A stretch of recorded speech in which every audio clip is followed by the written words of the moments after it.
রাত্রি বাজে 1:30, তোমরা এখন ইংলিশ পাদো, গাড়ি আটকে টাকা নেওয়া, নাগা চেকিং। কোথায় নাগা চেকিং রে? অত্যন্ত দুঃখজনক। আমরা এই নিন্দা করি। 1,15,000 ছেলের মধ্যে 4-5 হাজার ছেলেকে এরা তোলার কাজে লাগায়। পিসি ভাইপোর তৃণমূল দিন দিন ভয়ঙ্কর হয়ে উঠছে, অসহ্য হয়ে উঠেছে। আমরা 2011-তে বামফ্রন্ট সরকার, সিপিএম এর সরকারকে হারিয়ে এই রাজ্যে পরিবর্তন এনেছিলাম। তার প্রথম এবং প্রধান কারণ ছিল সিপিএম এর দাদাগিরি। সিপিএম এর নেতারা পাড়ায় পাড়ায় দাদাগিরি দেখাতো। এমন ভাবভঙ্গি সিপিএম নেতাদের এসে গেছিল যেন তারাই রাজা, আমরা প্রজা। হাত জড়ো করে দাঁড়াতে হতো। সিপিএম এর দাপটে যেন বাঘে গরুতে এক ঘাটে জল খেত। বিভিন্ন এলাকায় সিপিএম এর সর্বহারাদের অফিসগুলো এখনো দেখবেন 15 কোটিটা এসি লাগানো অফিস। কিছু কিছু অফিস অবশ্য এখন দায়ে পড়ে, ঠেকায় পড়ে ভাড়া দিতে হয়েছে। এক একটা শহরের সর্বহারাদের অফিস দেখলে মানুষ ঘাবড়ে যেত, কি হলো, কাদেরকে দেখছে। সেই সিপিএম এর দাদাগিরি থেকে রক্ষা পেতে আমরা 2011-তে পরিবর্তন এনেছিলাম। পরিবর্তনের সরকার এনেছিলাম তৃণমূলকে, মমতার তৃণমূলকে। 15 বছর পর সেই মমতার তৃণমূল আরো 200 গুণ ভয়ঙ্কর হয়ে গেছে। সিপিএম এর যে দাদাগিরি আমরা দেখতে পেতাম, তার 200 গুণ বেশি দাদাগিরি এখন আমরা তৃণমূল নেতা নেত্রীদের মধ্যে দেখতে পাচ্ছি। সিপিএম যে চুরিচামারি করতো, তার 200 গুণ বেশি এখন আমরা তৃণমূলের নেতা নেত্রী দেখতে পাচ্ছি। এক জিনিস এক রয়ে গেছে, কিচ্ছু পরিবর্তন হয়নি, শুধু দলটার নাম চেঞ্জ হয়েছে, সিপিএম তৃণমূল হয়েছে, আর কিচ্ছু হয়নি এই রাজ্যে। একভাবে বালি চুরি, কয়লা চুরি, পুকুর চুরি, নদী চুরি, সরকারি জমি চুরি, মানুষের উপর দাদাগিরি, যেমন সিপিএম আমরা দেখে এসেছিলাম, এক জিনিস আমরা তৃণমূলের আমরা দেখছি, ভয়ঙ্কর তৃণমূল। এই রাজ্যে পরিবর্তন ছাড়া আর বাঁচার কোনো রাস্তা নেই। তাই 500 এবং 1000 টাকার ভাতা বাড়িয়ে তৃণমূলের টিকে থাকার চেষ্টা। কিচ্ছু নেই সরকারটার, না মিশন, না ভিশন, না কোনো প্ল্যান, না কোনো পরিকল্পনা। শুধু ভোটের আগে ভাতা দাও, 5 বছর রাজত্ব করো, যেমন পারো লুটে নাও। পথশ্রীর নামে দেখুন গোটা রাজ্য জুড়ে লুট চলছে। 1 কিলোমিটার 2 কিলোমিটার রাস্তার জন্য কোথাও 1.5 কোটি, কোথাও 2 কোটি টাকা বরাদ্দ হয়েছে, এমনকি সেখানেও কাজ হয়নি। গত দুদিনে যে ভয়ঙ্কর অত্যাচারের কাহিনী আমাদের কাছে উঠে এলো, সবগুলো দেখাতে গেলে এই প্রতিবেদন 4 ঘন্টা হবে। আমার কাছেও প্রতিদিন অসংখ্য বিজেপির কর্মী সমর্থক ফোন করেন, মানবদা এই অত্যাচার করেছে। কারোর পুকুরে বিষ ঢেলে মাছ মেরে দিয়েছে বিজেপি করে বলে, কারোর বাড়ির দেওয়াল ভেঙে রাস্তা করিয়ে দিয়েছে, তারই জায়গা ভেঙে সরকারি রাস্তা করিয়ে দিয়েছে, কারোর জায়গা দখল করে দিয়েছে, ঘুরে বেড়াচ্ছে, সে পুলিশে অভিযোগ নিচ্ছে না। এত ফোন আসে সারাদিনই, আমি তাদেরকে বলতে বাধ্য হই, খারাপ লাগে আমার, যে কত ব্যক্তিগত করব বলুন, তাহলে লাখ লাখ খবর করতে হবে আমাকে শুধু তৃণমূলের অত্যাচার নিয়ে। গত 1-2 দিনের মধ্যে যেগুলো দেখতে পেলাম আরো ভয়ঙ্কর।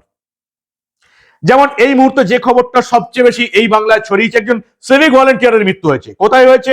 উত্তরবঙ্গে ফুলবাড়িতে প্রশিক্ষণ কেন্দ্রে ডাকা হয়েছিল, সেখানে ফুলবাড়ি 12 নম্বর পুলিশ ব্যাটালিয়নে প্রশিক্ষণের জন্য ডাকা হয়েছিল, সেখানে সিভিক ভলেন্টিয়ার এই পঙ্কজের মৃত্যু হলো, মাথাভাঙা থানা এলাকাতে কর্মরত।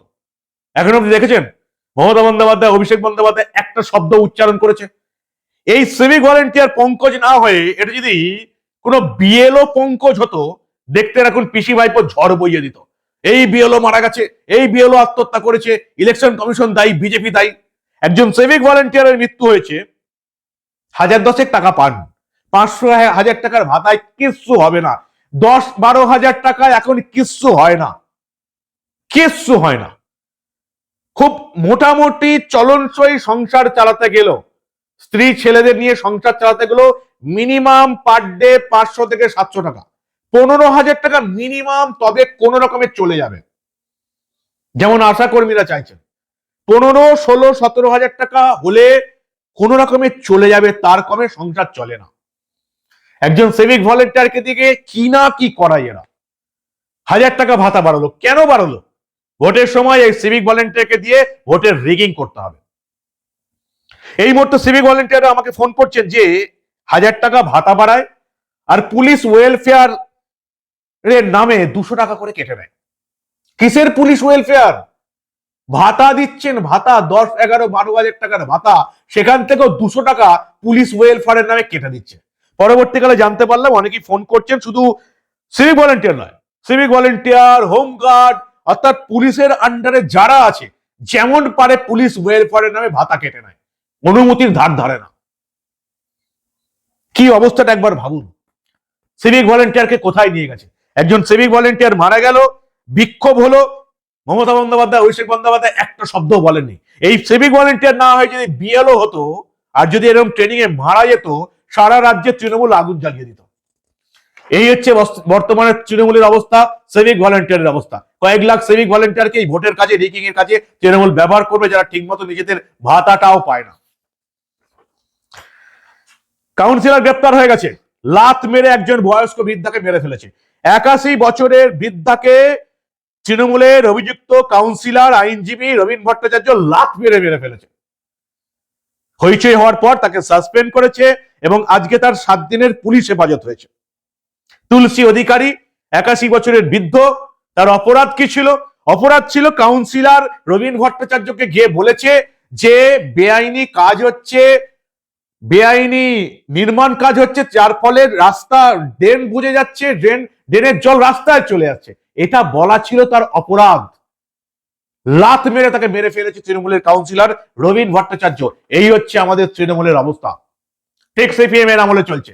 সিপিএম এর সর্বহারার নেতারা নিজেদেরকে রাজা ভাবতেন, আমাদেরকে প্রজা ভাবতেন। ঠিক এক রোলে 15 বছর পর আমরা তৃণমূলকে দেখতে পাচ্ছি নিজেদেরকে রাজা ভাবে, আমাদেরকে প্রজা ভাবে। 2011 সিচুয়েশন এসে গেছে, যেভাবে আমরা সিপিএম কে ছুঁড়ে ফেলে দিয়েছিলাম। এবারে যত কষ্টই হোক, যত ভয় দেখাক, তৃণমূলকে ছুঁড়ে ফেলে দেওয়ার সময় এসে গেছে। ভোট দিয়ে 2011 পরিস্থিতি আনতেই হবে। ভোট দিতে হবে। হিন্দু বাঙালির ভোটের হার 63%, সেটাকে 83% নিয়ে যেতে হবে। সমস্ত মানুষকে পরিবর্তনের লক্ষ্যে ভোট দিতে হবে। যদি কেউ ভেবে নেয় সবাই তো ভোট দিচ্ছে, আমি কচি পাটার মাংসের ঝোল দিয়ে ঘুমাই, ভাত খেয়ে ঘুমাই, ভোটের দিন হবে না। যদি পরিবর্তন করতে চান, যদি নিজের বুকেও তৃণমূল নেতাদের লাথি খেতে না চান, তাহলে পরিবর্তন চাই। তুলসী অধিকারীকে মেরেই ফেললো তৃণমূলের কাউন্সিলর, এখন সাসপেন্ড করে দিয়েছে। কতজনকে সাসপেন্ড করবে? করিমপুর বিধানসভা কেন্দ্রের বিধায়ক বিমলেন্দু সিং এর বাড়িতে ছাত্রছাত্রীরা ধর্ণা দিয়েছে, বিক্ষোভ আন্দোলন। কোথায়? করিমপুর বিধানসভা কেন্দ্রের বিধায়ক বিমলেন্দু সিংহ রায়ের বাড়িতে। কেন? কয়েকজন ছাত্রছাত্রী, উচ্চ মাধ্যমিকের ছাত্রছাত্রী গৃহ শিক্ষকের কাছ থেকে বাড়ি থেকে বেরিয়েছে, রাস্তায় ওই বেরিয়েছে, সে সময় তৃণমূল বিধায়ক বিমলেন্দু সিং এর কনভয় যাচ্ছিল। তার কনভয় স্লো হয়ে গেছে, থেমে গেছে, কারণ ছাত্রছাত্রীরা সাইকেল নিয়ে রাস্তায় চলে এসছে বলে তার কনভয় দেরি হয়েছে। তিনি নেমে রীতিমতো মারধর দিয়ে দিলেন, একদম চূড়ান্ত লেভেলের গালাগাল করলেন গৃহ শিক্ষককে। দেখুন এক ঝলক, বিমলেন্দু সিংহ রায়ের বাড়ির সামনে ছাত্রছাত্রীদের বিক্ষোভ, শিক্ষক কি বলছেন, গৃহ শিক্ষক, দেখুন আপনারা।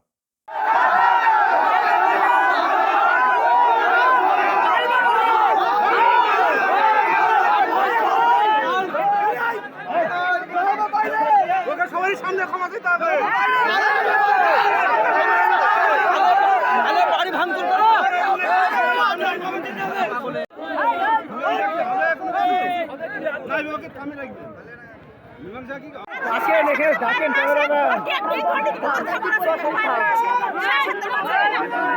কি হয়েছিল? আজকে 12-এর শেষ পড়া ছিল, তো ওদের একটা ইমোশন কাজ করছে, শেষ পড়া, স্কুল লাইফ। তো ওরা আনন্দ করে, খাওয়া দাওয়া করে, পড়াশোনা করে বেরোচ্ছে। তো উপরের একটা ঘরে পড়ায়, তো ওরা বেরিয়ে সাইকেলগুলো বসেছে যে চলে যাবে। এমন অবস্থায় এমএলএর গাড়ি এসেছে। গাড়ি এসে গাড়ি থেকে নেমে যা ইচ্ছে তাই রূপ ব্যবহার ছাত্রদের সাথে, যে এই তোরা কি করছিস সেখানে, বাবা মায়ের টাকা ধ্বংস করছিস, পড়াশোনা করবিও না, পড়াশোনা হবেও না, এরকম চাঁদা মাদা ব্যবহার, রূপ ব্যবহার, আরও রূপ ব্যবহার। তারপরে তোদের এখানে কে পড়ায়? ওরা দেখালো এটা দাদা পড়ায়। আমাকে বললো তুমি কি পড়াও? ইংলিশ। কি ইংলিশ পড়াস? আয় তুমি দেখি। এবার ঘরে টানতে টানতে নিয়ে গেলো, কি পড়াই বল। কাকে টানতে টানতে নিয়ে গেল? আমাকে টানতে টানতে নিয়ে কে নিয়ে গেল? কে কে? এমএলএ করিমপুরের এমএলএ বিমলেন্দু আমাকে নিয়ে গেল টানতে টানতে ঘরের সামনে, যে ওরা আমি পড়াই সেখানে টানতে টানতে নিয়ে গেল রাস্তা থেকে। তৃণমূল বিধায়কের বাড়ির সামনে বিক্ষোভ চলছে, বুঝতে পারছেন তো? এবার জনতাকে প্রতিবাদে নামতে হবে। আমরা যদি সিপিএম এর এই 34 বছরের রাজত্বের পর এই বটবৃক্ষটা হটাতে পারি, তাহলে 15 বছরের তৃণমূলের এই চোর দুর্নীতির সরকারটাকে, এই তোষণ রাজের সরকারটাকে, হিন্দু বিদ্বেষী সরকারটাকেও আমরা হটাতে পারি। আমাদেরকে পারতেই হবে, আমাদের জন্য, কোন রাজনৈতিক দলের জন্য নয়। পরিবর্তন চাই। আর কি দেখবেন? বিধায়কের বাড়িতে ইতিমধ্যে ঘেরাও হয়েছে। তৃণমূল যুব নেতার কাছ থেকে হুমকি পেয়ে বাড়ি বিক্রি করে মধ্যপ্রদেশের ভোপালে চলে গেল বৃদ্ধ দম্পতি। দীপঙ্কর আদক তৃণমূলের যুব সভাপতি এবং মধু বিশ্বাস সম্মিলিতভাবে তাদেরকে ভয় দেখাচ্ছেন রঞ্জিত ঘটক এবং তার স্ত্রীকে। যে তৃণমূল বাংলা এবং বাঙালি অস্মিতার কথা বলে, সেই তৃণমূলের ভয়ে, তৃণমূল নেতাদের ভয়ে রঞ্জিত ঘটক এবং তার স্ত্রী মধ্যপ্রদেশের ভোপালে চলে গেলেন কম দামে নিজেদের বাড়ি বিক্রি করে। আমার মুখ থেকে বিশ্বাস করতে হবে না, এই বৃদ্ধ রঞ্জিত ঘটক এবং তার স্ত্রী আশায় বুক বেঁধেছিলেন শেষ জীবন এই বাংলায় শান্তিতে কাটাবেন। রানাঘাটে, নদিয়ার রানাঘাট থানার নোকারির বাসিন্দা রঞ্জিত ঘটক এবং অঞ্জলি ঘটক কোটি টাকার বাড়ি নামমাত্র মূল্যে বিক্রয় করে তৃণমূল নেতাদের ভয়ে মধ্যপ্রদেশের ভোপালে চলে গেলেন। আমার কথা বিশ্বাস করতে হবে না, ভালো করে দেখুন বৃদ্ধ বৃদ্ধা কাঁদছেন এবং কি বলছেন আপনাদের। বাড়ি ঢুকলাম, ঢোকার পরে রাস্তাতে খিস্তি মারতে মারতে তো আমার বাড়ি ঢুকলো দুইজনে। ঢুকে আমাকে কিছু না বলার সঙ্গে সঙ্গে মারধার করছে, বিভিন্ন রকম গালাগালি দিচ্ছে আর ওই মারছে। কিন্তু মধু কখন যে উপরে চলে গেল, যে সিসিটিভির সেই হার্ডি সব ছিঁড়ে ঘুরিয়ে নিয়ে চলে গেল। নিয়ে ও একটা লাঠি নিয়ে আসলো, লাঠিটা দিল আবার দীপঙ্করের কাছে। দীপঙ্করের লাঠিটা খুঁচা মারলো আর হাত দিয়ে তো সে ঘাড়ে চলে এখানে ওখানে, সে হাত এই 3 আঙুলি ভাঙার করেছিল, কিন্তু এই 2টা আঙুলি ভেঙে কোড়ায় রয়েছে। এই পর্যন্ত হয়ে গেল। হয়ে তো তারপরে কিস্তি মারতে মারতে তো কোন শুয়োরের বাচ্চা আসবে, কোন এটা খানকে ছেলে আসবে, এসে আমাকে এই করুন, এই করতে করতেই উনি চলে গেল। বাড়ি চলে গেল। তারপরে বাড়ি যাইয়েও খিস্তি মিস্তি মারতে লাগলো। সে অসহ্য গালাগালি। কারা এগুলো? ওই দীপঙ্কর আর মধু। এরা কি? হ্যাঁ, এরা কি? ওই বাড়ির পাশে বাড়ি। আর বলছি যে যদি কাউকে বলিস সকালে এসে গুলি করে যাবো। নিরাপত্তাহীনতায় জীবনের মায়ায় আজ আমি আমার বলতে গেলে জন্মভূমি মানে বলতেও আমি পারিনি। ছেড়ে সবাইকে ছাড়ে আমি অন্য জায়গায় চলে আসছি। এই হচ্ছে আমাদের রাজ্যের অবস্থা। যে সিপিএম এর দাদাগিরিতে আমরা ভোট দিয়ে এই মুহূর্তে সিপিএম কে শূন্য করে দিয়েছিলাম, তৃণমূলকে সেই একই জিনিস করার পালা এবারে। 2026-এ তৃণমূলকে হারাতেই হবে ভোটে, তাছাড়া আমাদের বাঁচার রাস্তা নেই। আর রাস্তাঘাটে কি হচ্ছে সেটা আর আমি আবার নাই বা বললাম, আপনারা সবাই জানেন ঠিক কিভাবে রাস্তাঘাটে গাড়ির চালকদের হ্যারাস করা হয়। কি করবেন? 500 টাকার ভাতা বেড়েছে লক্ষ্মীর ভান্ডারে, 500 টাকা কোত্থেকে আসবে? রাজ্য সরকারের তো কোনো আয়ের ইনকামের কোনো রাস্তা নেই। দুটো মাত্র আয়ের ইনকাম, মদে এবং ওই জমি জায়গাতে রাজস্ব যেটুকু আসছে, আর কোনো ইনকাম নেই। আর কোনো ইনকাম কোনোদিন হবেও না। এই রাজ্যে মমতা বন্দ্যোপাধ্যায়ের তৃণমূল যতদিন থাকবে, এই সিন্ডিকেটের রাজটা যতদিন থাকবে, এই তোলাবাজ দলটা যতদিন থাকবে, কোন শিল্প এখানে আসবে না। শিল্প আসবে যদি কেন্দ্র ধরে বেঁধে পাঠায়, কিন্তু কেন্দ্র ধরে বেঁধে এই তোলাবাজ সিন্ডিকেটের রাজ্যে কেন কোনো শিল্পপতিকে পাঠাবে? ফলে রাজ্যে পরিবর্তন চাই। কি হলো রাস্তায়, মাঝরাতে রাস্তায় কি ঘটছে? একটা ঘটনা আপনাদের দিলাম, কোনো ডট বা বিপ দিলাম না, নিজেরাই শুনুন, দেখুন আপনারা। বল, তুই আমাকে গার মারবি? তুই আমাকে গার মারবি? তুই গান মারার কে রে? তুই কে গান মারার বে? তুই কে গান মারার? তুই গান মারার কে? রাত্রি বাজে 1:30, তোমরা এখন ইংলিশ পাদো? গাড়ি আটকে টাকা নেওয়া? নাগা চেকিং? কোথায় নাগা চেকিং রে? কোন বলেন নাগা চেকিং? কোথায় নাগা চেকিং? কোনো নাগা চেকিং ভাগা চেকিং নাই। হ্যাঁ, নকশামি মারাচ্ছ নাকি এখানে? হ্যাঁ, রাত জাগতে জাগতে আমাদের পথ লাল হয়ে যাচ্ছে আর এদের নকশামি কমে না।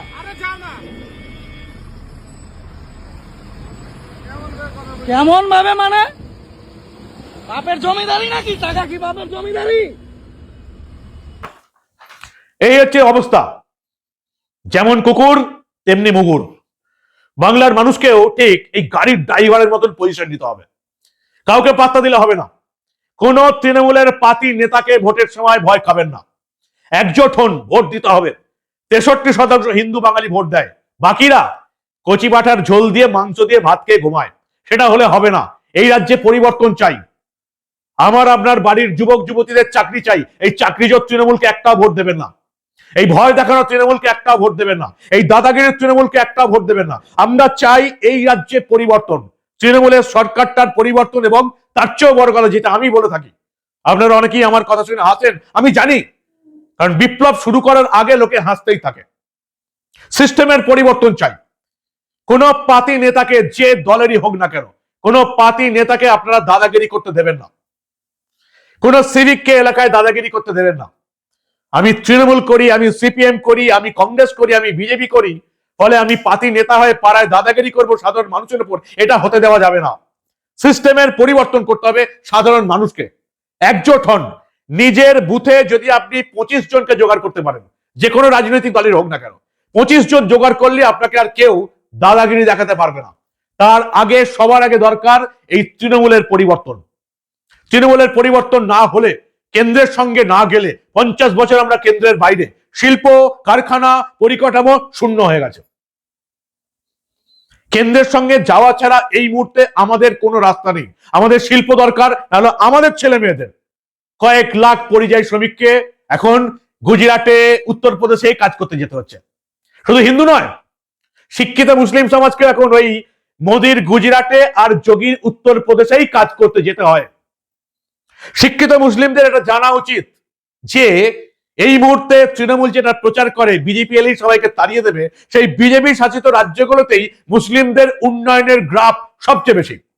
হাতে মোবাইল আছে, কম পয়সার নেট আছে, খুলে দেখুন যে মোদির গুজরাটে মুসলিমদের উন্নয়নের গ্রাফটা কোথায়, যোগীর উত্তরপ্রদেশে মুসলিমদের উন্নয়নের গ্রাফটা কোথায়, আর পশ্চিমবঙ্গে যে শিক্ষিত মুসলিম সমাজের ভোটে মমতা বন্দ্যোপাধ্যায় 15 বছর মুখ্যমন্ত্রী হয়ে আছে, সেই মুসলিমদের ভোটে জেতা তৃণমূল দলকে, তার আমলে এই রাজ্যে মুসলিমদের উন্নয়নের গ্রাফ কোথায়?